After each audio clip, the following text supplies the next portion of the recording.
Hammaga assalomu alaykum. Hozir Toshkent stenkada, Surxondaryo denovda Toshkent stenkada shunday guruh bo'lib qoldiki, Amerikadan kimdir menga yordam qilgan ekan, surxondaryolik aka. Agar shu videomni ko'rayotgan bo'lsangiz, siz menga qachon yordam qildingiz va qanday yordam qildingiz? Menga mana shuni isbotlab berishingizni iltimos qilaman. Hozir stenkada mana shunday guruh ketyapti. Bunga Amerikadan pul tashyapti, Koreyadan pul tashyapti. Xudoga shukr, men yuzim yorug', el xalq oldida men hech kimdan bir so'm pul olmaganman. Olgan bo'lsam isbotlab berishlaring mumkin.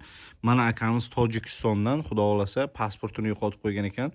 Inshaalloh bu yoqda Toshkentga, Tojikiston posolstvoga olib borib, xudo xolasa yana Surxondaryoga qaytarib olib kelib, chegaradan o'tkazib yuboramiz. Pasportini yo'qotgan ekan, shuning uchun O'zbekiston chegaradan o'ta olmayapti.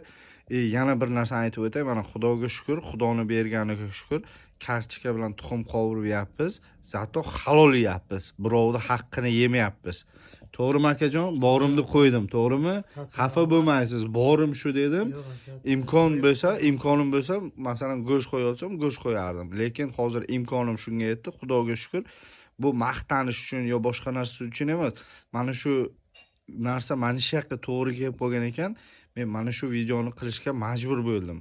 Undan noto'g'ri tushunmanglar. Agar noto'g'ri tushunsalar ham o'zlaring bilasizlar, hamma o'z fikrini bildirishga haqli.